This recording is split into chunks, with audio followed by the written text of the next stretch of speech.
कहानी की शुरुआत होती है जापान से, जहां पर कि शिप के द्वारा कुछ अनजान कंटेनर जो है वो जापान आ जाते हैं और उन कंटेनर में लाल चंदन की लकड़ियां भरी हुई थीं और साथ ही पुष्पा भाऊ भी इन्हीं लाल चंदन की लकड़ियों के साथ मौजूद थे। जब जापानियों ने इन्हें देखा तो उन्होंने पुष्पा भाऊ को उल्टा टांग दिया था, लेकिन जैसे तैसे पुष्पा भाऊ ने अपने हाथ छुड़ाए और इन जापानियों से फाइट करने लगे। मालूम चलता है कि दरअसल में इन लोगों ने लाल चंदन की लकड़ियां तो अपने पास रखी, लेकिन कई दिनों से पेमेंट नहीं कर रहे थे, जिस वजह से पुष्पा भाऊ को ही यहां पर आना पड़ा। तो यहां पर पुष्पा भाऊ इन लोगों से एक बहुत ही तगड़ी फाइट करता है, लेकिन आखिर में पुष्प भाऊ को गोली लग जाती है और वह समुद्र में गिर जाता है। लेकिन तभी मालूम चलता है कि यह महज एक सपना था। तो अब मालूम चलता है कि पुष्पा भाऊ सिंडिकेट का लीडर बन चुका है और लाल चंदन की लकड़ियों को कहां पर भेजा जाना चाहिए, यह सब कुछ पुष्पा डिसाइड करता है। पुष्पा तो पूरी तरह से राज ही कर रहा था, लेकिन उसके बहुत सारे दुश्मन भी हैं। उनमें से पहले नंबर का दुश्मन है भंवर सिंह शेखावत, जो कि आईपीएस है। फिल्म के पहले भाग में पुष्पा ने शेखावत को नंगा दौड़ाया था, तो अपनी बेइज्जती का बदला लेने के लिए शेखावत कुछ भी कर सकता है, इसलिए वो एक प्लान बनाता है। जब पुष्पा के लड़के जंगल में जाकर लाल चंदन की लकड़ियों को काटने जाते हैं तो यहां पर भंवर सिंह शेखावत भी वहां पहुंचता और इन सभी को प्लान बनाकर अरेस्ट कर लेता है, क्योंकि लाल चंदन की तस्करी में हमेशा पुष्पा बच जाया करता था, क्योंकि उनके पास कोई भी सबूत नहीं थे। शेखावत इन मजदूरों को बुरी तरह से मारता है और इन सभी 230 मजदूरों को जेल में डाल देता है, जिसके बाद एंट्री होती है पुष्पा भाऊ की, जो कि पुलिस स्टेशन पहुंचते हैं। लेकिन वहां पर शेखावत मौजूद नहीं था, लेकिन कुछ इंस्पेक्टर मौजूद थे। यहां पर पुष्पा भाऊ सारे मजदूरों को लेने के लिए नहीं आए थे, बल्कि सिर्फ और सिर्फ सीनू को लेने के लिए आए थे, क्योंकि आज उसकी शादी है। जब पुष्पा यहां से सीनू को ले जाने लगा तो उसने देखा कि सीनू के ऊपर बहुत सारे चोट के निशान हैं। जब उसने अपने सारे मजदूरों को देखा तो उसका दिमाग खराब हो गया, क्योंकि पुष्पा के सारे मजदूरों को सखावत ने बुरी तरह से मारा पीटा था। यह देखकर पुष्पा भाऊ पुलिस इंस्पेक्टर से कहता है कि इन लोगों पर शेखावत सर ने हाथ उठाया है, इसका मतलब कि आपने पुष्पा के ऊपर हाथ उठाया है, इसलिए वो यहां से इन सभी को लेकर जा रहा है। यह देखकर इंस्पेक्टर और बाकी पुलिस वाले कहते हैं कि अगर आप इन सभी लोगों को लेकर चले जाएंगे तो हमारी नौकरी भी चली जाएगी। यह सुनकर पुष्पा भाऊ इनसे कहता है कि आज से तुम्हारे रिटायरमेंट तक जितना भी पैसा तुम जोड़ने वाले हो, उन सारे पैसों को पुष्पा देगा, मतलब कि आज तुम्हारा रिटायरमेंट हो रहा है। पुष्पा उन सभी का रिटायरमेंट कर देता है। और जब शेखावत पुलिस स्टेशन पहुंचा तो वहां पर कोई भी मौजूद नहीं था। वो समझ गया था कि सभी को पुष्पा भाऊ ने खरीद लिया है। तो इस तरह से पुष्पा भाऊ इलीगल काम तो करता है, लेकिन वह अपने मजदूरों का बहुत ज्यादा ख्याल रखता है और साथ ही वह अपनी बीवी श्रीवल्ली से भी बहुत ज्यादा प्यार करता है। अब अगले दिन हम देखते हैं कि श्रीवल्ली जब मंदिर में पूजा करने के लिए जाती है, उसी मंदिर में पुष्पा का सौतेला भाई मुरली भी मौजूद था और वो यहां श्रीवल्ली से कह रहा था कि आप पूजा तो करवा लोगे, लेकिन क्या तुम्हारे पास खुद का गोत्र है, खुद का सरनेम है?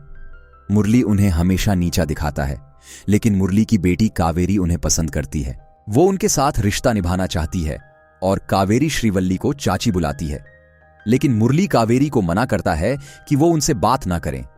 तो पुष्पा श्रीवल्ली की सारी बात मानता है और आज पुष्पा सिद्धप्पा के साथ मिलकर सीएम से मिलने वाला था। इसलिए श्रीवल्ली यहां पर पुष्पा से कहती है कि अगर तुम जा ही रहे हो तो सीएम के साथ फोटो खिंचाकर लाना, ताकि हम उसे फ्रेम कराकर हॉल में लगाएंगे।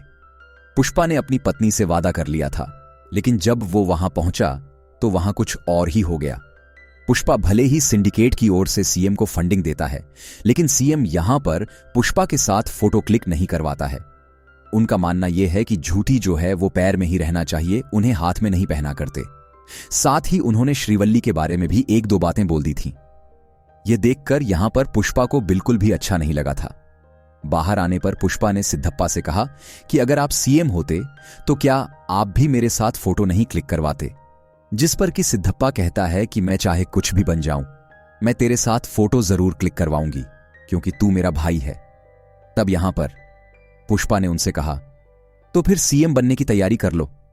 पुष्पा सिद्धप्पा से एकदम सीधा सवाल पूछता है कि सीएम बनने के लिए लगभग कितने रुपए की जरूरत पड़ेगी।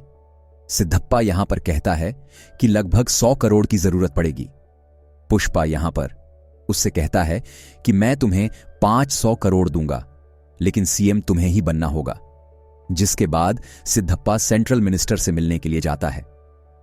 सेंट्रल मिनिस्टर का एक भाई भी है और सिद्धप्पा पुष्पा के कहने पर ही सीएम की बात करने के लिए सेंट्रल मिनिस्टर के पास गया था। साथ ही पुष्पा ने उनके पास एक सोफा भिजवाया था जिसके अंदर 25 करोड़ थे। सिद्धप्पा ने जब ये सारी चीजें देखी तो उन्होंने पुष्पा से कहा कि ये सब कुछ ठीक नहीं है, इस तरह से पैसा बहाना ठीक नहीं है। क्योंकि लेकिन पुष्पा के पास कुछ प्लान थे जो कि वो सिद्धप्पा को बताता है। वो कहता है कि अब पुष्पा नेशनल नहीं रहा बल्कि इंटरनेशनल हो गया है। लाल चंदन की लकड़ियों की डील वो सिर्फ मुर्गन से किया करता था, जिसके बदले में उसे 1 टन पर सिर्फ 1.5 करोड़ मिला करते थे।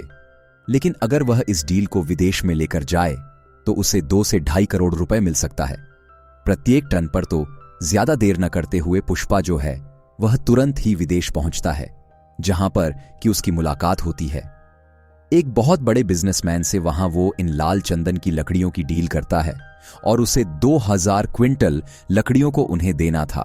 बदले में पुष्पा को 5000 करोड़ रुपए मिलने वाले थे। तो पुष्पा अपने सिंडिकेट के सारे मेंबर को एक्टिव कर देता है और उनसे कह देता है कि सारे जगह से मुझे लाल चंदन की लकड़ियां चाहिए हैं। तो सिंडिकेट के सारे मेंबर जो हैं वो लाल चंदन की लकड़ियों की जुगाड़ करने लगते हैं और वो लाकर वो पुष्पा को देने वाले थे। लेकिन तभी एंट्री होती है मंगल चीनू और उसकी वाइफ की। इन लोगों को मालूम चल जाता है कि पुष्पा जल्द ही 2000 क्विंटल लाल चंदन की लकड़ियों को बाहर भिजवाने वाला है। वो यह बात शेखावत से जाकर कहते हैं ताकि शेखावत उन्हें जब्त कर ले। साथ ही मंगल चीनू और उसकी वाइफ शेखावत से यह भी कहते हैं कि वो सिंडिकेट के मेंबरों को डराए धमकाए ताकि सारे सिंडिकेट के मेंबर डर जाएं और वो यह काम ना करें। बात कुछ ऐसी है कि मंगल चीनू खुद ही सिंडिकेट का प्रेसिडेंट बनना चाहता है। तो भंवर सिंह को जब यह बात मालूम चली तो उसने सारे चेकपोस्ट पर नाकाबंदी करवा दी। तभी चेकपोस्ट पर एक लाल चंदन से भरा ट्रक पहुंचा। शेखावत वहां पहुंचा और इस बार उसने बिल्कुल भी रहम नहीं की और उस सारे के सारे ट्रक को उसने जला दिया था। साथ ही सिंडिकेट का मेंबर जब यहां पर पहुंचा तो यहां पर भंवर सिंह ने उसे मौत के घाट उतार दिया था, जबकि मंगल चीनू चाह रहा था कि बस बो से डराए धमकाया। लेकिन भंवर सिंह कहता है कि उसका डराने का अंदाज थोड़ा अलग है। अगर मैंने इसे मार दिया है तो सिंडिकेट के बाकी मेंबर भी स्मगलिंग करने से डर जाएंगे। तो जो सिंडिकेट का मेंबर मारा गया है उसकी श्रद्धांजलि पर सभी लोग पहुंचे, सिर्फ और सिर्फ पुष्पा को छोड़कर। लेकिन तभी मंगल चीनू और यहीं के कुछ लोग जो हैं वो सिद्धप्पा से कहने लगते हैं कि अगर पुष्पा और भंवर सिंह के बीच में दोस्ती नहीं हुई तो वो ऐसे ही लोगों को मारता रहेगा और अगर ऐसा ही चलता रहेगा तो फिर पुष्पा को प्रेसिडेंट से हटा देना चाहिए। लेकिन सिद्धप्पा यह होने नहीं दे सकता, इसलिए सिद्धप्पा तुरंत ही भंवर सिंह के पास पहुंच जाता है और वो उसे कुछ रिश्वत वगैरह देने की कोशिश करता है। वो उसे लगभग 10 करोड़ रुपए दे रहा था, लेकिन भंवर सिंह नहीं मानता है। वो कहता है कि उस रात उसने मुझे नंगा दौड़ाया था, मैं उसे किसी भी हालत में उसे नहीं छोड़ने वाला। तभी यहां पर सिद्धप्पा कहता है कि अगर वह तुमसे माफी मांग ले और सभी के सामने सॉरी कह दे तो क्या तुम तब उसे माफ कर पाओगे? यह सुनने के बाद भंवर सिंह तुरंत ही हां कह देता है और कहता है कि पार्टी का इंतजाम करो ताकि सभी के सामने पुष्पा उससे माफी मांग सके। तो पार्टी के दिन सभी लोग यहां पर पहुंच जाते हैं। सभी लोगों को यह देखना था कि आखिर पुष्पा भंवर सिंह से माफी मांगता है या फिर नहीं, क्योंकि पुष्पा आज तक नहीं झुका है। क्या वो आज झुकने वाला था? तो पुष्पा सिद्धप्पा, श्रीवल्ली और कटलेट के कहने पर और सिंडिकेट की भलाई के लिए यहां पर उससे माफी मांगने के लिए कह देते हैं। पुष्पा भी बहुत ज्यादा शराब के नशे में था, इसलिए वो सभी के सामने भंवर सिंह से माफी मांग लेता है। यह सुनकर भंवर सिंह बहुत ज्यादा खुश हो जाता है, यहां तक कि उसने तो पुष्पा की आवाज रिकॉर्डिंग तक कर ली थी और यही बार बार सुन रहा था। लेकिन जब पुष्पा घर वापस जा रहा था तब उसे बहुत ही ज्यादा अजीब लगा और पार्टी के सारे लोग शॉक्ड थे कि आखिर पुष्पा ने सॉरी कैसे बोल दिया।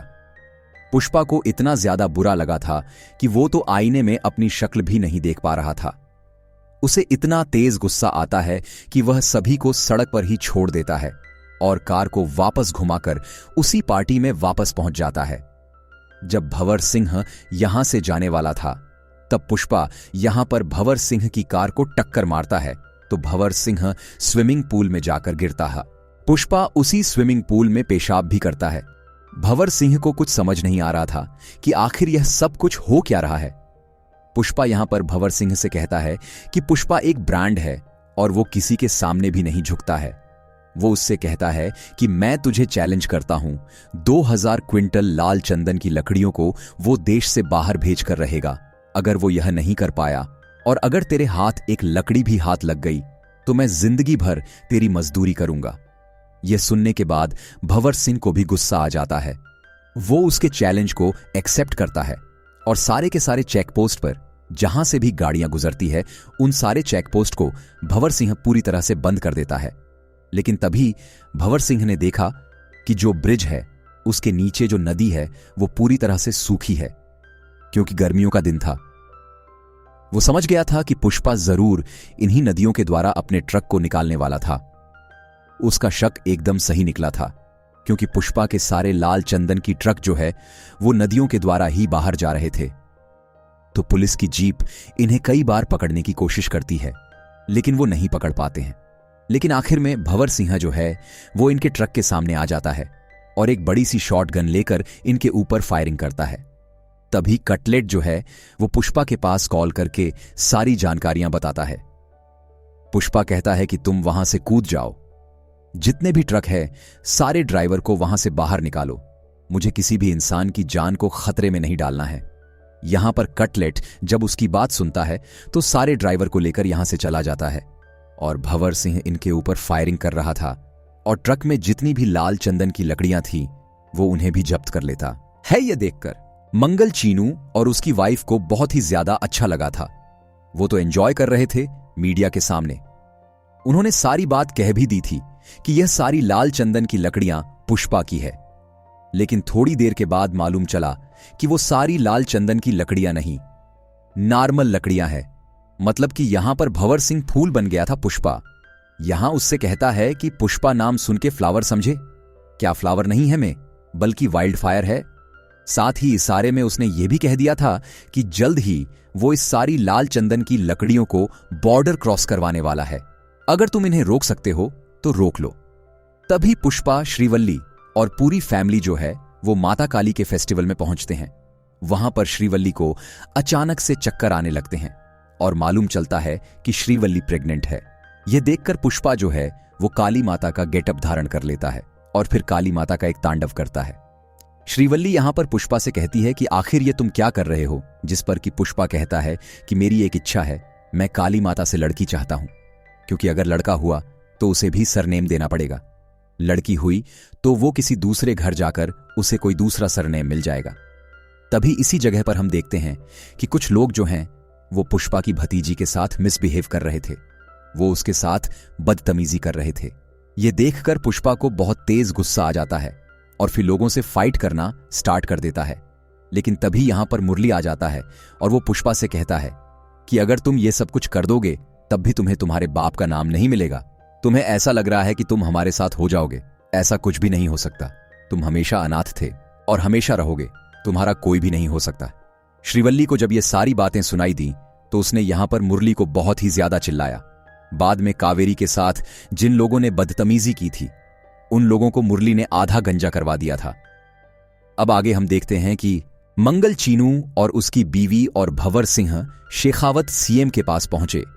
उन्होंने उन्हें बताया कि अगर यह लाल चंदन की लकड़ियां बॉर्डर क्रॉस कर जाती है तो तुम्हारी सीएम की गद्दी भी खतरे में है, क्योंकि उससे 2000 से 5 करोड़ की फंडिंग आने वाली है और यह सारी फंडिंग के द्वारा आप सीएम से हट सकते हैं। तब सीएम उन्हें तुरंत ही आदेश दे देता है कि वो इन लाल चंदन की लकड़ियों को बॉर्डर क्रॉस कर जाने से रोके। तो यह सारी लाल चंदन की लकड़ियां रामस्वाराम से होते हुए श्रीलंका जाने वाली थी, क्योंकि रामस्वाराम से श्रीलंका सिर्फ और सिर्फ 18 किलोमीटर की दूरी पर है। तब भंवर सिंह शेखावत यहां पर पहुंच तो जाता है, लेकिन लाल चंदन की लकड़ियों को पकड़ नहीं पाता है क्योंकि ये सारी शिप के नीचे मौजूद थी, जिस वजह से भंवर सिंह इनका पीछा भी करता है, लेकिन वो उन्हें नहीं पकड़ पाता है। तो माल डिलीवर हो जाने के बाद बहुत सारा पैसा आता है। इन सारे पैसों को देखकर पुष्पा खुश हो जाता है।